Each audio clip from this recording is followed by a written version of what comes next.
So, Sonic Racing CrossWorlds is finally in the hands of the public, and after playing it for quite a while now, I can finally say what I think about this game. And while I think it does a few things a bit wrong, I still think it does a lot right. So let's get right into it. The driving in this game is amazing. CrossWorlds is crazy fast at all times. You are always trying to get to your next boost, whether that's from a drift, a jump, or a trick in the air. CrossWorlds is constantly rewarding the player for playing well with speed.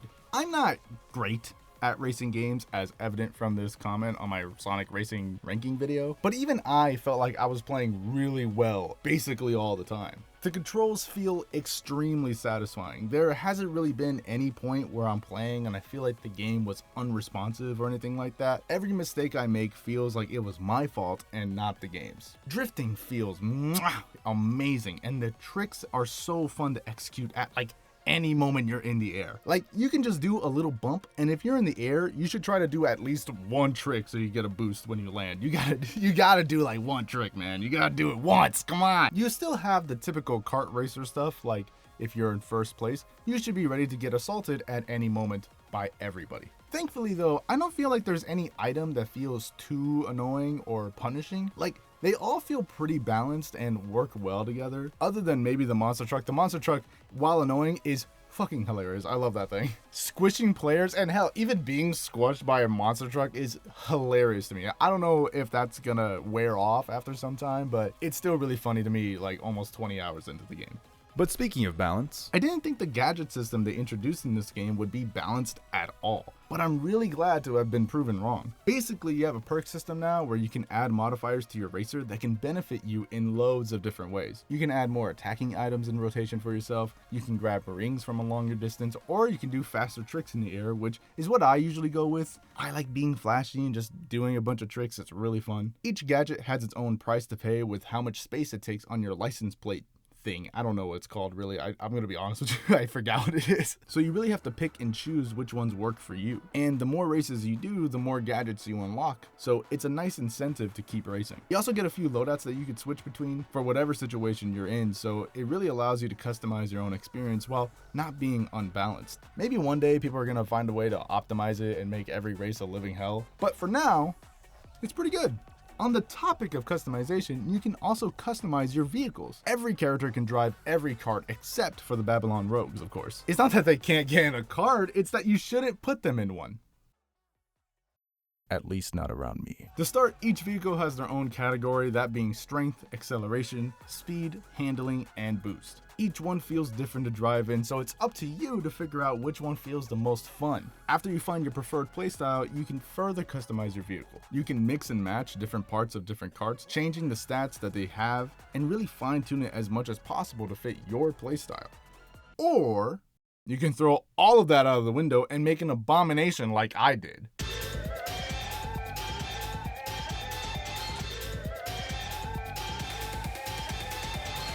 You can change the colors, the horn, if it has an aura or not, and you can put stickers on it too. You can place the stickers basically anywhere, make some of them any color, and change the size of them too. I do wish you can stack the stickers on top of each other. I feel like that would allow people to do some really cool designs, but I also understand why they wouldn't want that. You know, with all the psychos out there, you can make some really messed up stuff. So I get it. What I would have also loved is having some alternate costumes for the characters.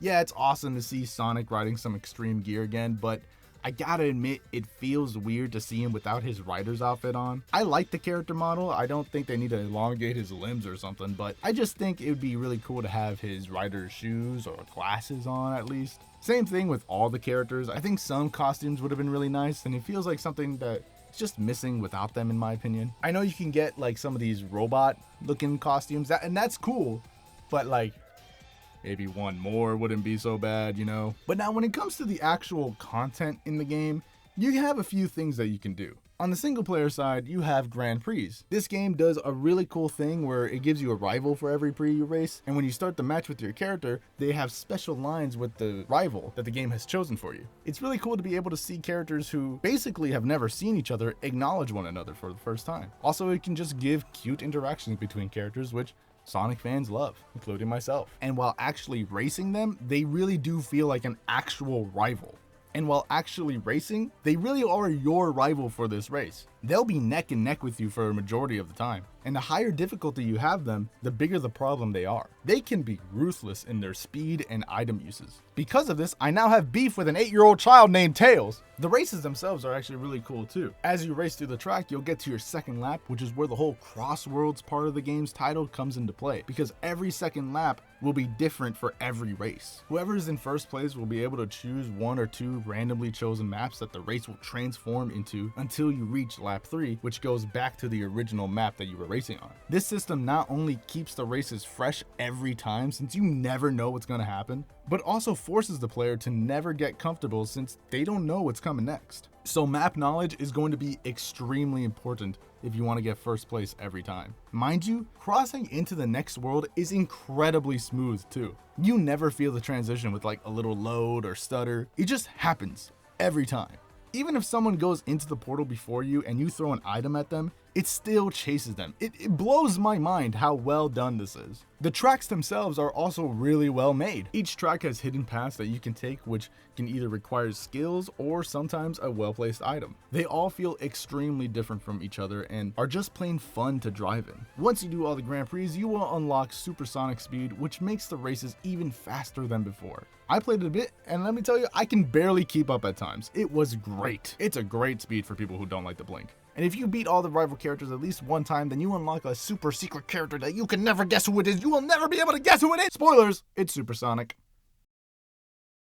Who would have guessed? Other than the Grand Prix, you can also do Festival Mode, which is Team Sonic Racing, but as a mode, which is what Team Sonic Racing should have always been. Here you must work as teams to not only pass the finish line the fastest together, but also to complete whichever mission they assign to you. Whether that be to hit the most boost or collect the most rings, it's always random. It's a fun mode that gives you rewards in the form of more vehicles that you can customize later. Other than that, you have a time trial mode where you try to complete 3 laps of any track as fast as possible. This is where I spend most of my time personally, since I love time trials in games, but what I love even more though are the rewards you get from said time trials. If you get an A rank or higher on 3 tracks, you will get rewarded with music that you can add to a playlist that'll play said music on shuffle while you race. This is such a cool reward to let players customize their experience even more, which I always love. Turning over to the online, I have a little bit more of a problem though. You see, playing online is really stable and you can have a lot of fun doing it. There is no lagging, there is no input delay, there's nothing. It's a very stable experience and it's a lot of fun to do. When you first start playing online, you're gonna play with a lot of bots until you get to rank C, which can take a while, but that's when you'll finally have full lobbies of real people.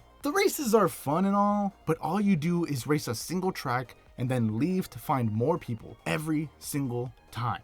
Not only is it a constant revolving door of players, which I would prefer if not, since if you stayed with the same people, you would be able to build a rivalry or maybe even become friends with someone. But it's also only single races. There's no Grand Prix, there's no team races, no battle mode, there's nothing. Listen, racing is fun, but that's all there is. Variety is the spice of life, you know? I know eventually we're gonna have a festival mode like how it was in the online network test, where you'll have to play as a team and do the festival stuff that I mentioned earlier. But I don't know if that's gonna be a permanent new mode or if that's just gonna be a limited time mode. Personally, I would like that to be added as a permanent mode, as that can give us something else to do online, while also adding any other modes online. Any other mode would be appreciated right now. Also, since I'm talking about things I don't like, Day 1 DLC is really annoying. On Day 1, I know that I'm not only gonna miss characters like fucking Steve from Minecraft or SpongeBob from SpongeBob, but more importantly, I'm missing tracks. That's not cool, man. They're not in the game right now, but they will be added later, which I don't really mind. But what I do mind is them advertising it to me at every character and every track select. It's annoying and borderline manipulative. Manipulative? Is that how you say it? Fucked up. It's fucked up. And listen, I love SpongeBob and the Ninja Turtles and all that stuff, but I don't care who you add. I'm not paying $30 for SpongeBob. You can keep your Krabby Patty secret formula. I don't care. And on the topic of more characters, we are going to be getting more in the form of free characters, which is great. I appreciate that. They're not going to bring tracks or anything, but I appreciate more characters in general. But concerning both the free and paid characters, none of them have voice lines. They just move around like lifeless puppets. I pre-ordered the game so I can have the werehog, and he doesn't make a peep when he's doing anything. I know it has something to do with legalities and stuff, but I'm gonna be honest, I don't really care. They took the chance for us to hear the werehog scream again in a modern game, and I will not forgive them for that. With that all being said though, I still think the game is great.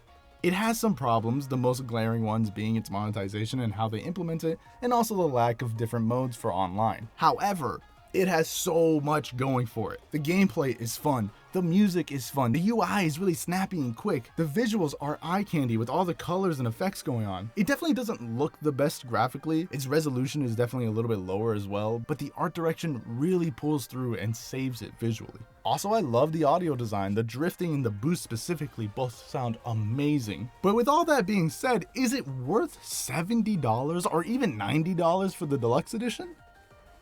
I don't think so. It's definitely not worth $90 for the deluxe. That's insane. It's a kart racer, dude, not a house. I would say it's probably worth $70 if you really like kart racers and if you really like Sonic. These two things together just make you go crazy. Like me. If this is your first Sonic racing game, or hell, even your first kart racer, then maybe wait for a sale. $50 to $60 sounds pretty good to me, though I definitely lean more towards $50 if you still want to try it like while it's brand new. It has some problems that maybe they can fix. I doubt it, but maybe one day they'll add a patch for some of these characters that have voice lines. I mean, Hatsune Miku has some, and it's great. She feels alive.